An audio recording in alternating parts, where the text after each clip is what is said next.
Hello and welcome to another summer edition of What is this Animu? My name is Zaki and this time I'll be taking a look at the anime I've watched for winter 2017 season and giving my thoughts and opinions on them. These are not arranged in any order whatsoever because organizing stuff is a pain. First up, we have Demi-chan wa Kataritai, or as it's called in English, Interviews with Monster Girls, a 12-episode anime made by A1 Pictures. The story is about a high school teacher who wanted to interview monster girls for scientific research purposes and somehow ended up as their life counselor. The humor in this is pretty good, pretty consistent throughout the series, and the characters themselves are rather entertaining to watch, from the cheeky irresponsible vampire girl to the pure innocent virgin succubus teacher. The story does feel a tad rushed at certain points where you feel like you missed something important, but overall it's a fun show to watch, especially for those monster girl lovers out there. Also, Sato Sensei is bicycle. Next up, we have Kemono Friends, a 12-episode anime made by Yaoi Yorozu, which tells the story of a girl going on a journey across vast wildlands to discover who she really is and finding where she belongs. Accompanied by her companion/pet, along the way she helps to solve various problems she came across, like housing problems and wars. This is actually a really good anime as it appeals to both kids and adults. They have these educational tidbits that help kids learn more about animals, and there is a good sense of intrigue to its plot that appeals to adults. The CG animation in this is pretty bad, but I kinda got used to it. It kinda reminds me of Senran Kagura and Nab level of in-game animation. But what's worse than the CG animation is the fanbase. They spam all these memes and inside jokes and effectively either annoy you into watching it or be absolutely repulsed by the mere mention of it. Next, we have Gabriel Dropout, a 12-episode anime made by Doga Kobo. This anime tells the story of a noble and divine angel's fall from grace because of MMO and microtransaction, and the life she leads on Earth with her friends. This is a pretty good gag comedy type anime. Plenty of jokes that makes you burst out laughing, and the role reversal shtick between the angels and demons stays relatively fresh throughout the series. A really good series to watch if you're in need of some good laugh. Up next, we have Yojo Senki, or as it's called in English, Saga of Tanya the Evil, a 12-episode anime made by Nut, which tells the saga of an elite sociopathic salaryman who got reincarnated as a loli in a parallel world engulfed in war, after God got pissed at his lack of faith. Tanya is a good anti-hero. All the things she does is calculated for maximum efficiency, even to the point that one character described her as a monster in the form of a little girl, because ultimately her goal throughout the series is just to get an easy ride in her new life. But then stuff happens. Surprisingly, this show didn't use the lolly body as fanservice bait, and that alone is already a solid reason to give this a watch. Next, we have Akka, Jusanku Kansatsuka, or as it's called in English, Akka, 13 Territory Inspection Department, a 12-episode anime made by Madhouse. This anime tells the story of how a deputy chief of an investigation department got caught up in political intrigue simply just by doing his job. The way the story progressed and how methodically paced the plot is, accompanied by the subtle bits of plot reveal to the audience, made this a great thought-provoking show to watch. This may not appeal to everyone, but it is definitely one of the winter season hidden gems. For the next one, we have Kobayashi-san Chino Maid Dragon, or as it's called in English, Miss Kobayashi's Dragon Maid, a 13-episode anime made by Kyoto Animation about a homosexual dragon becoming a maid to a stoic programmer, and a bunch of other dragons started appearing afterwards. This is a pretty good comedic slice of life show about dragons trying to assimilate into human society. The tone does shift every now and then from happy fun time into too deep and too real depressing territory, but it is still an enjoyable show to watch. And also, don't do the dragon loli. Next one, we have Amagami Season 3, Seren, a 12 episode anime made by Studio Gokumi. This anime tells the story of a boy unsure about his future, and through mingling with 3 potential waifus through 3 different stories, he finds what he wanted to do in life. This is very Amagami-ish, from the character design, the story structure, and even the MC is pretty similar to Amagami's. If you like the style of self-contained chapter of love story for each different girl, then this show will appeal to you. If you're looking for a complex love story filled with emotional moments that will make you sweat profusely from your eyes, then this is not the show you're looking for. Miyamai Senpai's best waifu.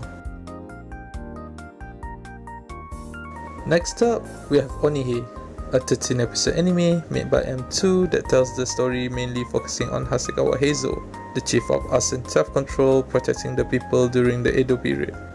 This is pretty much an Edo period cop show, from how episodic each episode is, where they move on from one case to another. What made this work for this show is that it is very well written. Each episode is a self-contained story within 20 plus minutes, with some of the cases ties up to Heizo's past, and through it we learn more of what made Heizo the man he is now. Combined with great art style and classy BGM, this is definitely one of the best shows for winter 2017 season. Next one, we have Konosubarashi Sekai ni Shukufuku wo second season, or as it's called in English, God's Blessing on This Wonderful World 2, a 10 episode anime by Studio Dean, continuing the story where it left off from the first season with Kazuma and his merry band of adventurers. It's more of the same sitcom situation you see from the first season, the comedic interaction between those 4, which if you like from the first season, you will still love it in this one.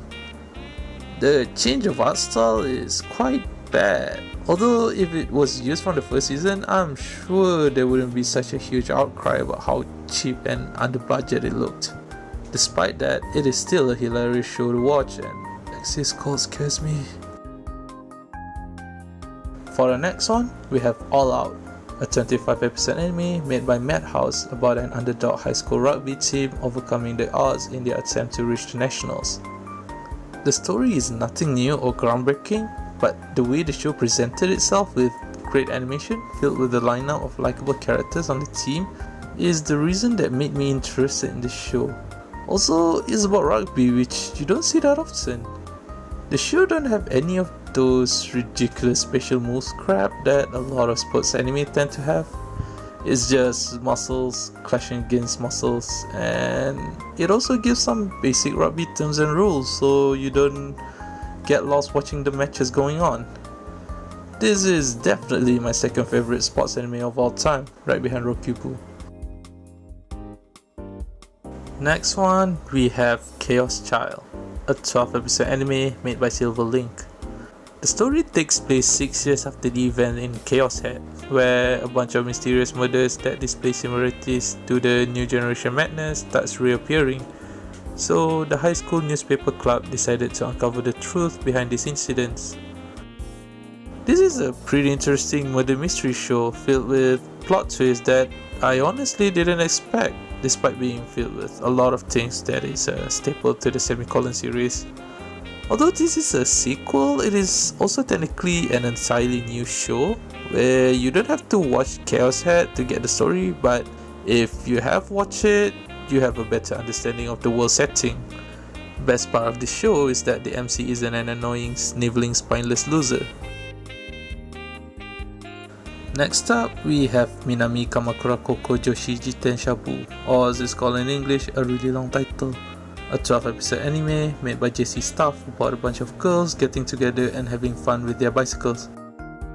It's one of those slice of life sightseeing anime where the girls went touring around Kamakura and few other places showing off tourist spots.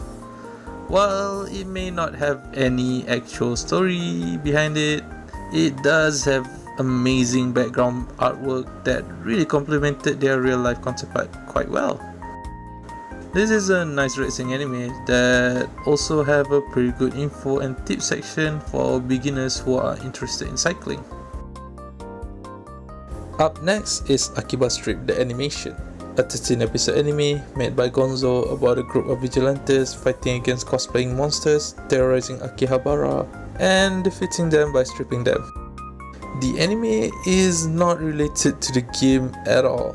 The only similarities they have is the stripping part.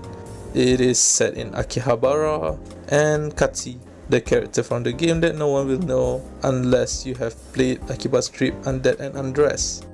It's your typical villain of the week style story with a unique gag put in every episode that might not appeal to everyone because the reference might be a bit hard to get.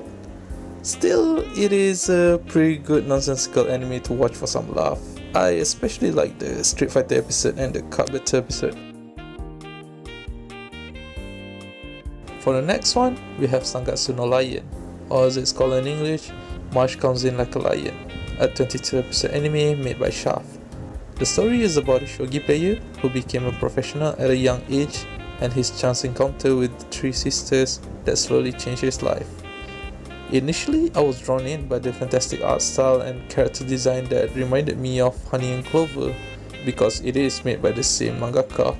But what really made me feel really attached to this anime is the well-written story with an MC that we can sympathize and root for and probably relate to at some point in our life. I was slightly disappointed that the sisters are not involved as much in the second half of the show, and the shogi bits can be quite hard to follow, even with the Nyan Shogi song.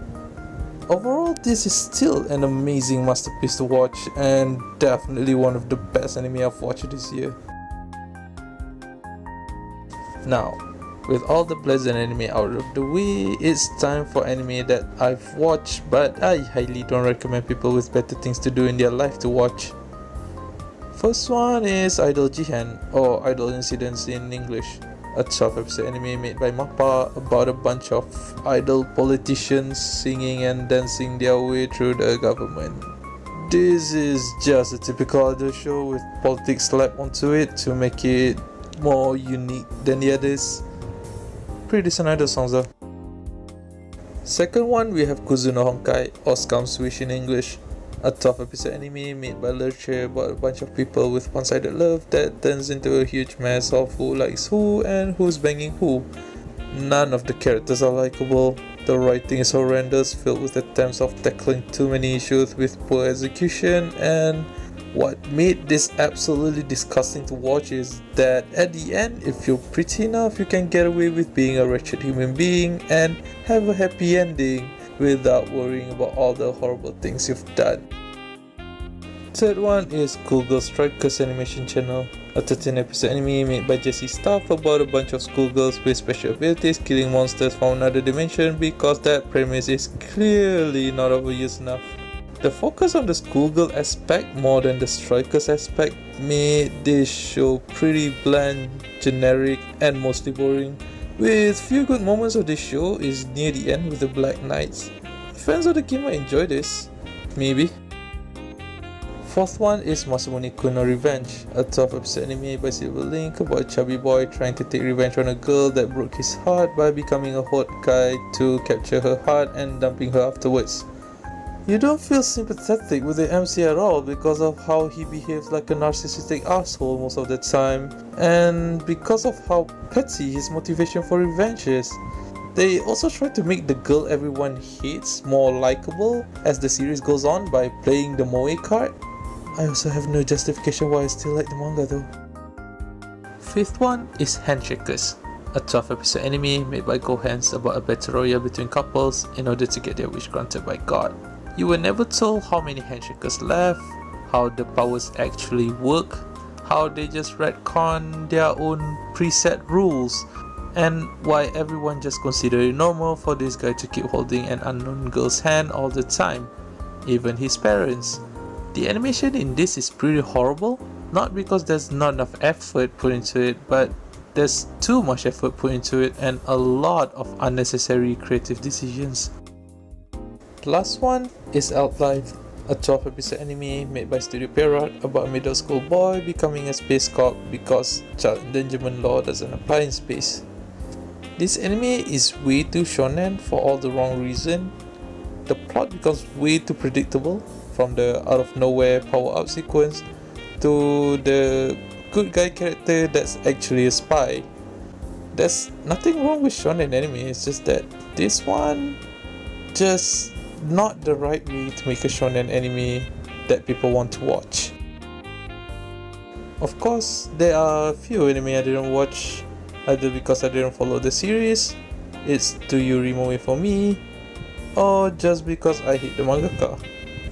But I do hope those that I did review help you decide on a show that you want to invest your time in watching.